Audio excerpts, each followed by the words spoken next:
Lead generation is completely broken in 2025. What the industry is seeing is a massive discrepancy between expectations on either side of the coin. On this side, we have marketing agencies who are looking to drive business to the other side. And on the other side, we have mortgage brokers and business owners who are expecting a massive influx of leads, of actual interested inquiries that are going to generate a return investment for them and their business. But that is only an expectation. What we're actually seeing in reality is a bit more of an experience that goes like this. So marketing agency brings in names, numbers, leads, and the vanity metrics, as I'm going to call them, on the front end look really good. Cheap cost per lead, cheap cost per appointment, so on and so forth. And they walk away thinking, hell yeah, we've done a great job. But it doesn't always translate into a good job for the business owners or a good return for the business owners. What we find is an inability to get in contact with leads, to actually speak to the guys that have been sent through. And that's what's needed to actually generate business and a return on investment from that ad spend. And if that can't happen, then no results can be garnered from it. And it creates a bit of a problem, which is probably why you clicked on this video, why it caught your attention in the first place. But I also want to talk today about solutions to this and things that you can start doing in your own business and things that other marketing agency owners can learn from this as well if they want to implement and improve their own systems. But number two, I'm making this to ultimately hold myself accountable to and how I can improve my own processes and keep myself on the right track so that I can actually stay away from the scenario that I have just laid out in that example, that hypothetical example just now. So without further ado, let's get in and actually talk about why this happens and how we can fix it as well. So for those of you who don't know me, my name's Emmett McCarry. I run a marketing agency in the mortgage space. My job is to generate new business for mortgage advisors in the UK. Now, before we jump into problems and why these happen and solutions and things like that, I want to talk about an actual sales cycle of how a person that we don't know, just a person off the street, turns into a paying customer. That's the journey, right? So from stranger all the way through to paying customer, someone who's going to give us money. Because money and cash flow is what's going to keep the business going. What does that actually look like? So number one, we need to develop a process to get the stranger into someone that is no longer a stranger, someone that we actually know. You can call this a lead, if you like, or an inquiry. We also need a process to get this lead to like, know, and trust the individual on the other end of the coin, which is obviously the broker, the person that they're going to be doing business with and handing their money over to. And then number three, we need to actually have a process to get them to give over the money, which is obviously a solution, and allow them to see that that solution is what's best for them. And also make it to be perceived as more valuable than the money that they have. All right, because they're not going to give away their money if they don't see that what they're getting in return is more valuable than the money that they have. So all that we need to do is have a process to turn a stranger into a lead, turn a lead into an engaged lead, and turn an engaged lead into a customer as well. And there are different processes for doing that. But the problem that we're seeing is that people are expecting, I guess you could call business owners are expecting that marketing agencies and marketers, and they're determining their success off of their ability to generate a return on investment for the business, right? But it's not necessarily what you should be expecting from a marketing agency. And the reason that I say this isn't pointing any fingers or pointing any blame. I'm just trying to set some context and lay the scene better. What I would consider marketing as is generating new leads and bringing new people into your ecosystem and into your business, into your structure, generating leads. All right, so turning strangers into people that are actually interested in you and interested in your business. But if we take it back to the systems that are involved from bringing a complete stranger into a paying customer, it doesn't stop there. We need a way to actually generate trust, get this person to like and know the business owner and be willing to hand over their money as well. And one of the big reasons that business owners, especially in service-based industries like the mortgage industry, are expecting that the success can be determined just by that one step alone is because we're used to dealing with a different type of clientele. Okay, we're used to dealing with referrals, word of mouth, family, friends, friends of friends, family of family, family of friends, so on and so forth. You get the picture. But the point is that there is one less step in that entire sales cycle. There is simply stranger to lead to purchase. But the whole sales cycle of complete stranger is stranger to lead to liking, knowing, and trusting, and then to paying customer. So there's an entire step that is cut out there, but that is replaced when it comes to referrals and word of mouth because of the fact that the person already knows you. But when it comes to dealing with cold leads, especially leads you're going to get from Facebook, from Google, from YouTube, whatever it may be, is that they don't know you and they don't like you and they don't trust you. So you need to have processes in place to actually get them to like, know, and trust you. Otherwise, they're not going to buy from you. But that's the biggest difference. And that is why whenever people look at marketing agencies and say that they don't work, it's because they're treating these leads the same as they would be treating referrals, same as they would be treating family members and friends coming into the business as well. That's not necessarily the case. So I want to talk about how we can actually do that and for things that you can do to get people to like, know, and trust you. So you can differentiate the leads that are in your business and not just necessarily expect that somebody who's coming from Facebook that you've never met before and never spoke to is going to go ahead and hand over money and hand over their business and faith in you. Simply because, I don't know, you spent a bit on a marketing agency under your ad budget last month. Ultimately, I recognise, by the way, that it's things for you to spend and not get a return, but we can be proactive and we can take some responsibility and implement things to get those results as well. Now, with all that being said, what are we actually going to implement and do to turn cold leads into people that like, know, and trust us and are willing to purchase from us as well and actually give us that return investment that we're looking for from our ad spend and our marketing budget? So there are two things that I want to talk about. There's three things, but they all play into each other. So I want you to start thinking of this as an ecosystem, so to speak. And it consists of a couple of different main components, of which there is long form content, which we're going to call on YouTube, short form content, which we're going to do on Facebook and Instagram, mainly Instagram, just because I feel that you can get a bit more of a relationship from people on Instagram. And then we're going to be doing emails as well. And they all tie back into each other, and I'll explain this in a second. So in terms of what we're actually going to be doing on this, because it's all well and good me saying, oh, you're going to do Facebook, you're going to do YouTube, and it's not much of a base for you to actually go ahead and get started. What you need to do is build that relationship and show people that you can actually give them what it is that they're looking for. But to be able to do that, we need to understand our ideal client, and we need to actually speak to their pain points. So I want you to take a summary of the past 10 leads that you've dealt with, for example. And these can be from anywhere. These can be from referrals, word of mouth, whatever it may be. And just jot down all of the objections and the issues and the questions that these guys had. You could probably think of about 30 or 40, even just off the top of your head, without going through the rest of those conversations that you've had. And whenever you've done this, you're going to come up with a lot of content ideas. Now, by answering these, and you will have the answer to this, by the way, because, well, you're a broker and you know what you're doing. At least I hope you do. And just make videos on them. That's literally it. Literally just make videos on them. So call out their pain point. Are you this person who's facing this problem? If so, cool. I have your solution. Here's what you're going to do.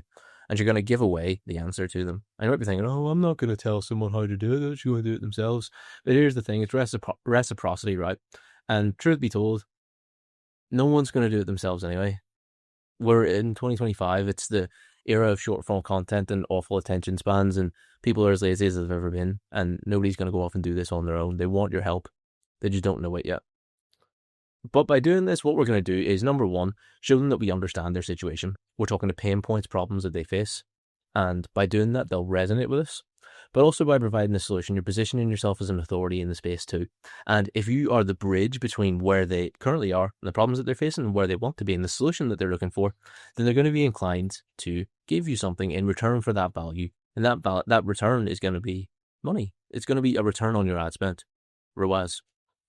So that's going to be your first step. You want to develop an ecosystem. You want to create your content around the pain points and the problems that are being faced by your current clientele. The way that we can split this up, so when it comes to YouTube, when it comes to Instagram, when it comes to Facebook, we can tie them back into each other, okay? So you don't actually need to sit down and think of 100 different video ideas and write out a hook for each one and script it all out. What you can do is you can actually tie them back into each other. So let's say you make one YouTube video, for example. What you can actually do is you can clip the YouTube video up. So you can plan out a YouTube video and you can talk about 6 different subtopics within an individual topic and separate them into 1-minute clips each. Before you know it, that's what, a 5 to 10 minute YouTube video. But you've also got yourself 5 to 10 different short form videos from that as well. And you can redistribute that across your Facebook and your Instagram. Not only is that going to promote you on Facebook and Instagram, it's going to draw people back to your YouTube as well. Because if you put in the caption that the full video is on YouTube and somebody asks for more information on a short form video, then they're going to be more inclined to watch the full long form video. And I can't remember exactly what the rule is, but there was a recent study done by Google talking about how much nurturing someone actually needs. So a cold lead to turn into a warm lead to be willing to buy from you. And it involves seeing you on multiple different platforms and in multiple different forms. So short form, long form. And let's be honest, me and you speaking now, we can ultimately recognize that just because somebody watches a 2-minute video of you dancing on TikTok, the biggest fear of mortgage brokers, and I'm not saying you need to do that, by the way, it's just a joke, because everybody thinks that short form content on Instagram is just dancing. It's not. But the point is that people aren't necessarily going to be willing to buy from you or hand over hundreds of pounds and trust you with the biggest purchase of their life just because they saw a short form video of you talking about one particular topic. But if they watch, let's say, 5 different long form videos, which are all 20 minutes each, much better chance. And a way that you can do that and get people across to your long form is through your short form. So redistribute your long form into short form and draw people back to the long form, because the long form is where you're going to build the relationships with people. Now, that is YouTube and Instagram and Facebook, TikTok. Where do emails come into this? So emails come into this by linking everything back together, so to speak. So you need to get people onto your email list. And the way that you can do this is through, I guess you can do it through lead magnets. You can do it through calls. So let's say you have a call with somebody, for example, and they're not ready to go ahead and purchase for whatever reason. Throw them onto your email list. And what this is going to do is you're going to promote your long form content through your emails. So exactly the way that we've done with short form content and we've done with the long form content, drawing up people's problems, their pains, the things that they're currently struggling with. You can do this in your emails as well. So let's say I make a video about, I don't know, deposit demands in 2025 because house prices are so expensive, especially if you're a broker down south, for example. I can make a long form video talking about how people can best save and prepare for a deposit. But I can also make an email on this, and I can link people back to the long form video through the email. So you can hook people through the short form, you can hook people through the emails, and you can bring them back to the long form. It's all about getting people back to that long form to nurture them as well. So that is how you can get people back to your long form. How do you actually get people onto your email list in the first place? Like I say, obviously everybody that you speak with and have calls with, you're going to want to add them to your email list.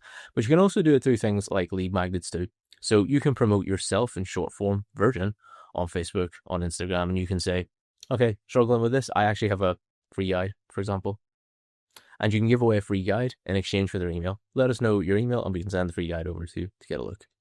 And you're going to add them to your email list and you can further nurture them there as well. Because once again, somebody isn't necessarily just going to buy from you because they read your first-time buyer's guide, for example, or because they saw your video on how to buy a house as a first-time buyer, for example. But they might do it if they read that, if they watch a couple more short-form videos, if they read a few more emails, if they watch a few more long-form videos as well. And then they'll be much more inclined to actually want to go ahead and work with you on a longer basis. So that's what I would consider to be the content ecosystem, if you like. You want to have short form on Facebook, on Instagram, you want to have long form on YouTube, and you want to have emails as well. And you can think of YouTube as the hub where you can actually properly nurture people, and Facebook and Instagram and your emails as a way to get people back to the long form. But you can also build rapport and build a relationship with people through your short form and your emails. You can think of it as just a frequent touch point, because it's much easier to get somebody to watch a short than it is to get somebody, or watch a short or read an email, than it is to get somebody to watch a full long form video on YouTube. So it just keeps people top of mind and keeps a regular touch point in their lives as well. And that's how you can actually really build a relationship with someone over time. So I'll round this off, like put yourself in a lead's shoes, for example. Let's say you see something that you're remotely interested in. You're looking for a mortgage and you see an opt-in page. You drop over your name, your number, your email, and someone rings you up and says, let's have a meeting and talk about me helping you buy your first house. And the lead's like, whoa. Hang about a second. I don't really know you. I've never spoke to you before, and you want me to go ahead and do this right now? Like, I don't know about that one. And yeah, like, I mean, you can't necessarily expect that people are just going to go ahead with that. But if you base someone's entire success and entire job off of their ability to get you ROI, you can't just base it off of that one step. This is a system, okay? And the system is going to involve process for nurturing people as well. So determining someone's overall success by the return on investment that they bring you isn't necessarily going to be the best way to track someone's success. It's all about expectations and having a high level review of the entire process. And the entire process involves a process for nurturing people and for sales systems as well.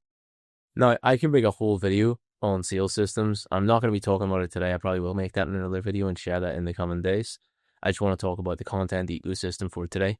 But when it comes to staying on top of all of this, ultimately you want to make sure that you still have all your leads in one place, in one pipeline, and understand at which point of that pipeline that person is at. Remember, system, cold lead, all the way through to buying from you. And there are going to be different stages within that you want to keep an eye on and try and categorize your leads into.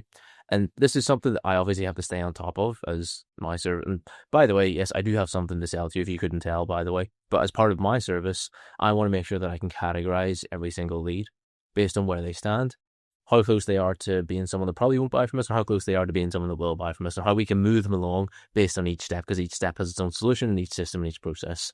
And you can use this for your email systems as well.